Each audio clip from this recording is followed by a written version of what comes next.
Hey, what's up, everybody? It's your boy Proftrof, and we're back with another set video. This is Crusader Kings 2.0 review. You can not afford it. That is actually true. You cannot afford Crusader Kings 2 with all the fucking DLCs and shit. That's why you pirate it. I mean, you get it from your friends. Definitely. Okay, my experience with Crusader Kings 2. I've played a little bit of the base game, unmodded game. By a little bit, I mean like 300, 400 hours.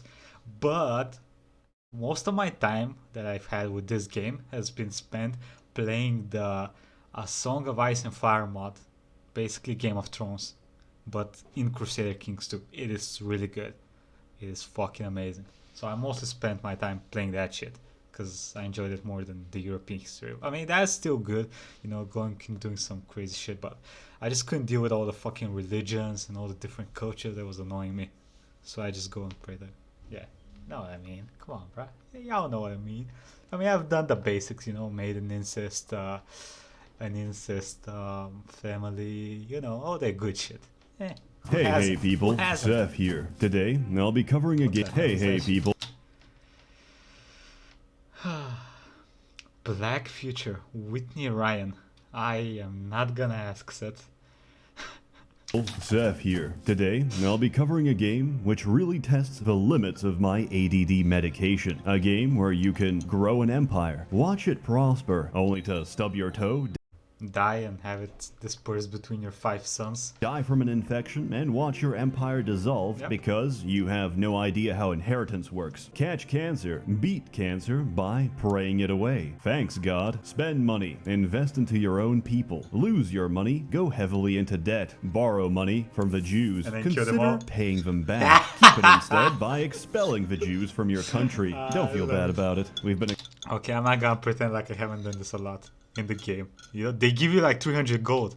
In the game, that's a lot of fucking money, bro. So often, you really won't hurt our feelings if you do it again. Marry your sister. Divorce your sister because she's too old. Marry her daughter instead. Turn your family tree into a family circle. And watch your dynasty burn to the ground as your children collect every chromosome known to man. Of course, I'm talking about the most prolific, complex, and intricate medieval incest simulator on the market today. Crusader Kings 2. Crusader Kings 2 is a game covering nearly 700 years of human history, during which time we treated each other very, very well. Religious tolerance was at an all-time high. Human life was short and painful, and the man amputating your leg could probably also trim your beard. In other words, the good old days.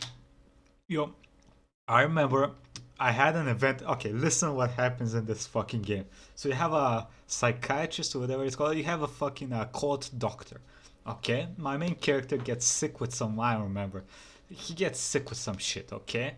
So I go to my doctor, and they have skills in the game, martial learning, shit like that. His learning was like 22, which is insanely high. He was a fucking genius, okay?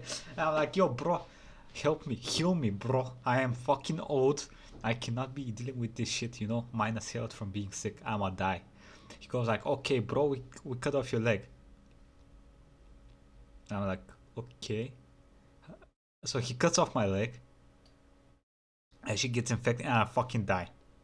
The dude was a fucking genius. Genius, my ass, piece of shit. To be honest, it could have been a fucking scheme to kill me.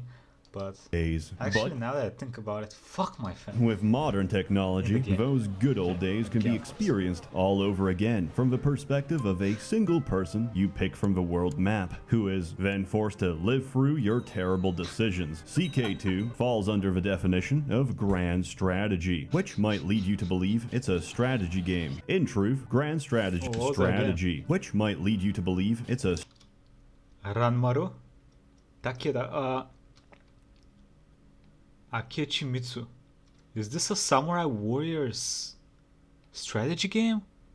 When I was a kid, I played Samurai Warriors 2 a shit ton. I had 100% that fucking game. I love that game.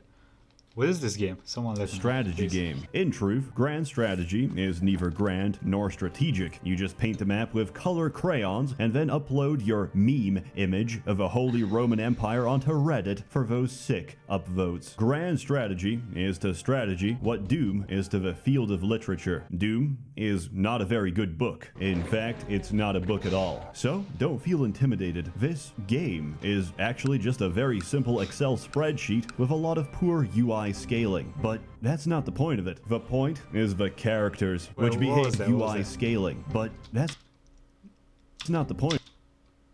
Your son hates you.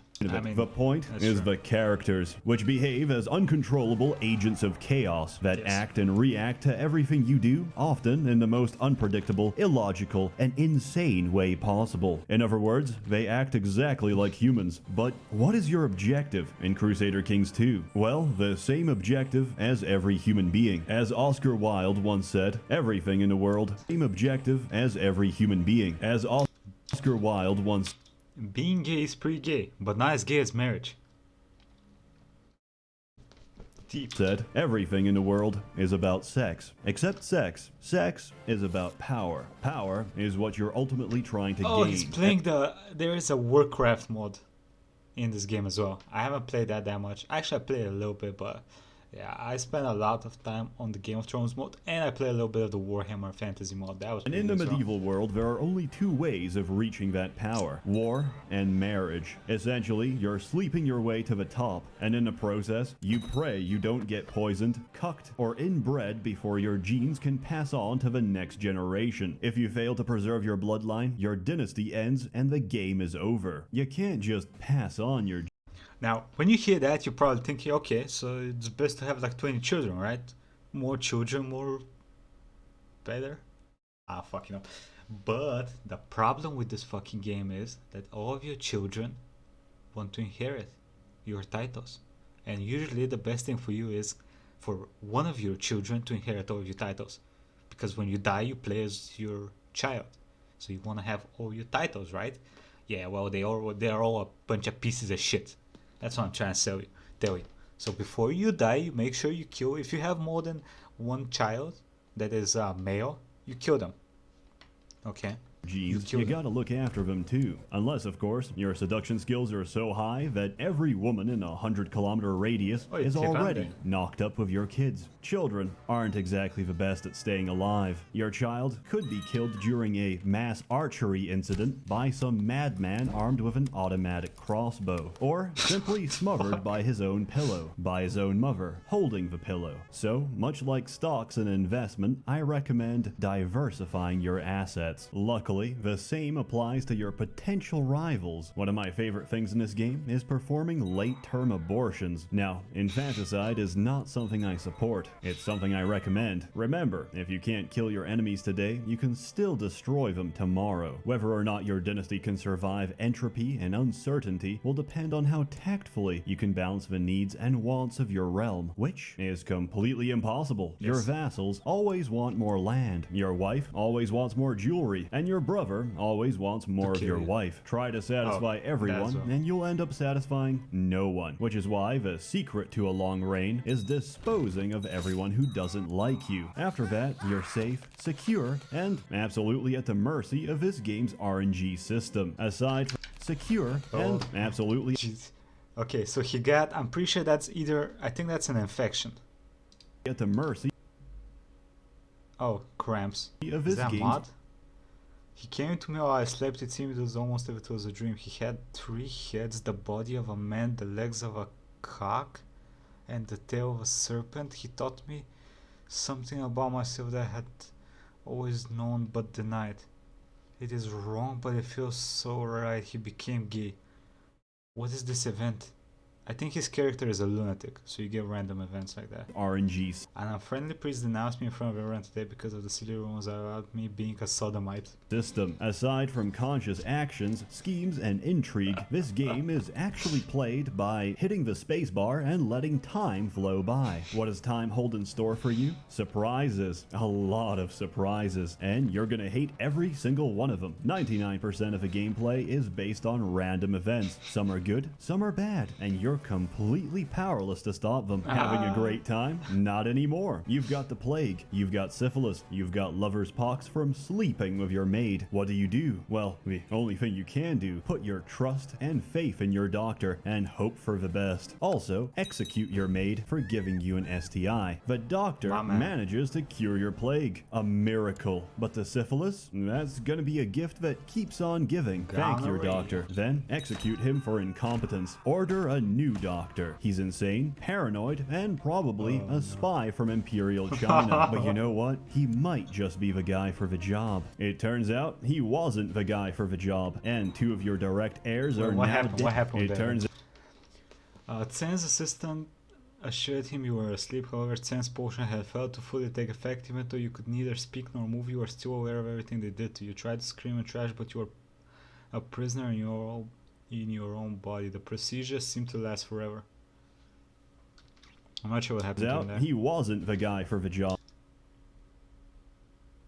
Oh, he became a lunatic. And two of your direct heirs are now dead. They found rice grains in their chamber, but no conclusive evidence. Oh well. Anyway, your spy master informs you that your doctor is trying to murder you. You confront him and make him feel very guilty about it. He agrees to stop trying to murder you. More of your children end up dead. Also, while you were battling a lifelong struggle with STIs, your wife was having an affair with your other wife. You've got two actually. God bless being a Muslim. Luckily, lesbianism is no risk to your dynasty. Yes, in Crusader Kings 2, having a homosexual wife is probably the best decision you could possibly make. But it doesn't save you, because your doctor just saved you from a life of sexually transmitted disease by killing you with a lethal dose of Chinese herbal remedies. So, try hard as you might, all your efforts will eventually come to ruin. You'll get cucked, and then you die. Quit the game And he didn't mention the worst thing for you that can happen is if you die before your oldest child becomes 14 or 16. Because if you die before that, like if it's like 8 or 9 years old, you have zero control. All of the control of your lands and shit goes to your fucking regent. And that is bad. Very bad. Start again. Ultimately, you're playing Crusader Kings 2 for the journey, not the outcome, and the stories you create in the process are unique to your experience. No game will go quite the same, which is why there's no reason for me to explain mechanics. Instead, let me share some stories. Once, I played as Charlemagne, king of the Franks. After my brother died of entirely natural causes, I was left to think on how I would conquer the rest of Europe. However, RNG interrupted my schemes. Just like that, I woke up one day and I was gay. Most unfortunate. However, fortunately for me, another man of immense power was simultaneously struck with homo lust. Yo, he fucked the Pope. I mean, that's amazing though. If you can seduce the Pope, like the Pope is extremely powerful in that day and age, you know, because he was the fucking Pope crusading all the bitches. The Pope. And so, I seduced the Pope. Pope Stephanus III was an utterly geriatric recluse, but I knew deep down inside his soul, he was just misunderstood. I wrote him a romantic poem. Roses are red, but he wasn't shy when it came to that dick. Violets are blue. I like penis, and so do you. My words reached him and had their intended effect inside his heart. And soon, I was inside the Pope. The church was oblivious to our forbidden love. They had no idea old Stephanus was aching for more than just back pain. Turns out, it was very advantageous to have the Pope as your lover. Any piece of Catholic land I wanted, he granted. In exchange for French sausage, I received the entire Christian continent. Jesus. And that's the historically accurate account of how Charlemagne took Europe, by taking the Pope's ass. In another game, I played as the Polish because I enjoy being abused by my enemies and my supposed friends who need more land. How much more land? Well, however much I had. Luckily, the bubonic plague began to ravage Europe. I lost most of my territory from before, so I didn't feel too bad about it. My peasants and their livelihood were now somebody else's problem. Meanwhile, myself and my court went into hiding. The gates were shut, the keys were thrown away, until all of this boils over. However, we had another problem. Food. or the lack of it. I didn't really think about that. I assumed every kingdom in the Middle Ages just had a Tesco Express around the corner. So we waited, we starved, and then we found an amazing solution. Why not eat the rest of a court? I mean, they're not working anyway, so we did just that. And it was entirely sustainable because I kept repeatedly inviting beautiful women to join my court, to be consumed by the court. I'm not proud of what I did, but I did what I had to, which it turned out was completely unnecessary. Apparently, Poland was not affected by the Black Plague, and I sort of just freaked out and ate a lot. God damn it, Sid.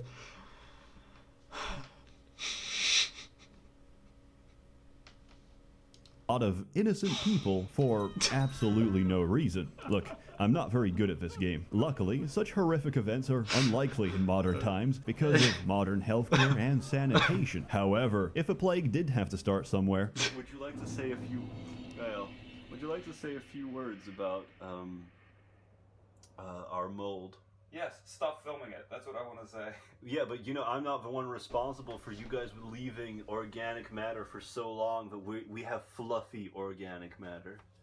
Well, I was about to get rid of it until you put it on display for the world to see. Now let me... That would How many times were you about to get rid of it, bro? It seems like you were about to get rid of it from 5 years ago. Definitely Jesus be inside Christ. my friend's apartment. For my last game, I decided to break history and play That mold had a fucking whole life experience. It was young, it grew up, it got married, it had children, it got divorced, it lost its children, went to prison for being the fuck out. with custom parameters. I designed it so every country was ruled by teenage girls aged 14 and over. It was pure chaos. It was a period of intense suffering. Also, I later found out I forgot to turn off Great Conquerors, so eventually, most of the known world was overrun by Genghis Khan and her teenage sorority. Luckily, she mostly left me alone. Unfortunately, even if I got a matrilineal marriage, heir succession laws would mean that any child I produce might try and overthrow me. I was screwed, figuratively. But once again, RNG tossed me a bone. Through He became intense a meditation and satanic rituals, I became immortal.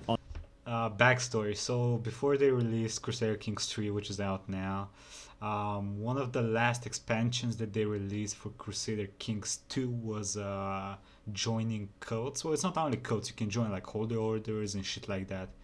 And there is a satanic cult you can join, which basically does exactly what you would think a satanic cult would do. You sacrifice people, you abduct dwarfs. I'm not joking. You sacrifice the dwarfs because dwarf blood is more appreciated by Satan than normal people blood.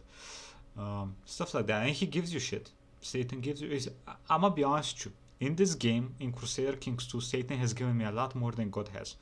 Just throwing that out there, okay? On the other hand, I also became an insane lunatic, and one day, in the style of Caligula, I replaced one of my counselors with a horse. I was infatuated, yet I couldn't marry him. Our legal system was not advanced enough to consider human-horse relations. More importantly, the game didn't let me, so I used an exploit. I made my horse a bishop, and in the process of turning my pony into a priest, he automatically filled an entire kingdom with horses, which somehow could be married. So I married and made love to a horse, producing an entire royal line of children that had no concern for the decadent ways of man. They were pure and majestic. Their only concerns were eating carrots and shitting on the streets. At this point, my queen was like a bakery because she was getting bread. There's many stories to tell, but you get the general idea. Every game you ever play will start with honest, sincere intentions, which will inevitably be corrupted and reduced.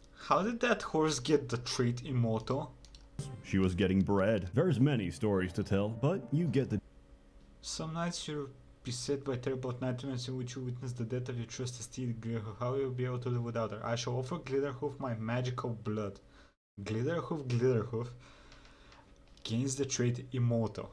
general idea. Every game you ever play will start with honest, sincere intentions, which will inevitably be corrupted and reduced to the most depraved and malicious acts you could ever Jesus, you killed the baby, conceive. But my hey, guy. it's fun. Of course, no game like Crusader Kings 2 is complete without multiplayer and friends, which always ends with everyone sleeping with your wife. This happens so often that I sleep with everyone else's wife, just in case. Sounds like Seth has fucked every man's wife at the moment, so... I'm only Yes. fucking free men's wives. That's And I because there's broke only up. 3 men available in this fucking country. Multiplayer is great. Some of the best shenanigans take place in multiplayer, and luckily, only the host has to have the 3 billion DLC packs necessary to make this game playable. The base game, much like a woman in her mid-40s, is a bit barren. You really need the DLC to add some basic features. Those are, by the way, the DLCs. You saw that huge list of things you can toggle on and off? Yeah, those are all the fucking DLCs. And yes, there's should that have many been of in them. the base game. I think CK2 is a one. I'm pretty sure at some point when you go to buy CK2 and all the DLC, it was like 200 and something bucks. Listen, bro, no game is worth 200 bucks. Okay. Wonderful game, but it's also a game published by Paradox, Fuck which Paradox. is why, even though I love it, I can't recommend it because the whole damn thing costs around anything from $120 to $200 with that same amount of money. Yo, if you buy them individually, 353 bucks. $20 to $200. With that same amount of money, you can satisfy your daily caloric intake for 17 Okay, to actually did the 28 math. days on Did the nothing math. but dollar menu cheeseburgers from McDonald's, one of the most basic and essential components to human life. But if you've got the money to spare, go for it. Or just marry someone rich. Most people do it for a visa, you can do it for video games. Alternatively, there are ways to obtain the DLC. Southeast London, hole in the wall. Take the USB stick and don't look back. If you do, run. If you hesitate, I'm not responsible and I don't know you. Good luck. And if you're not fully satisfied, don't worry. There's an entire modding community out there to fix all your issues. And it's not too Jewish immersion. What difficult is to that? mod the game yourself. In my case, I was getting PTSD from all the death sounds, which play each time a family member bites the dust. Which, well, have a listen for yourself. Yeah, they're pretty bad.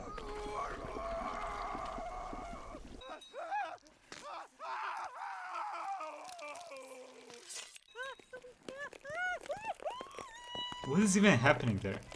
I think you'd agree these are a little bit unnerving. So I replaced every death sound Oh, no. with a bass-boosted sound clip of Lego Yoda. Now this is much more soothing to the ears. I don't even mind when people die now. It sounds great. Final score. I hope you enjoyed reading this essay as much as I enjoyed writing it. After playing this game for so long, I finally figured out its purpose. The primary goal of Crusader Kings 2, and perhaps life itself, isn't about living a good or bad life. It's about living an interesting life, and inevitably, to die an interesting death. So, you can loudly proclaim on your deathbed, "Thank God." So, you can loudly proclaim on your deathbed, "Thank God come on. I didn't an interesting death." King Desiderius is with the Horus in paradise at age 57. He died of cancer. Rumored to consume human flesh for sustenance. Sustenance? How do you pronounce that? Sustenance. Desiderius is without a doubt being punished in the afterlife for his wickedness in life. Death. So, you can loudly proclaim on your deathbed, "Thank God I didn't waste it all on a boring life." Once you're dead and buried, you won't just be a footnote in history. You'll be an interesting footnote in history. Take and do whatever you please in this life, because Devour in eventually prison. it ends, and life can take anything and everything away from you, except your stories. So, better make them interesting, because we're all heading towards the same destination. 7 out of 10. I enjoyed it. I think it's very interesting. However, I'm always filled with regret and a constant state of what ifs. What if I just spent all that money on cheeseburgers? Would I be happier? I don't know. I guess it would depend on whether the burgers were fresh or just the hot, stale garbage they leave for a couple of hours. As always, more content to come, so stay tuned. A warm thanks to the many members of the Merchants Guild generously funding and Anyway, now let's set Crusader Kings 2 review. Crusader Kings 3 is out now. It's looking very good. I played the shit out of it. So far it doesn't have like 1,000 mods. I mean, I haven't checked it out in a couple of weeks, so maybe they released like 5 mods for 15 bucks each during that time that I have not played it. I'll check it out now after this video, but let me know what y'all think about the game, the people that have played it, the people that have not played it, and let me know your craziest situation in the game that's happened to you. Okay? And if you're thinking of buying it, pirate the fucking game, bro. Believe me. Pirate the fucking game. Well, actually, play Crusader Kings 3. It's pretty good. You're not gonna lose. The only thing you're losing from playing Crusader Kings 2 to 3, well, some functions, but mostly the mods, which are amazing. But they're making a lot of amazing mods for Crusader Kings 3 as well, so yeah, you good, bro. You good. Anyway, yeah, that's it. Like, comment, subscribe, and see you next time, everybody. Have a nice fucking day.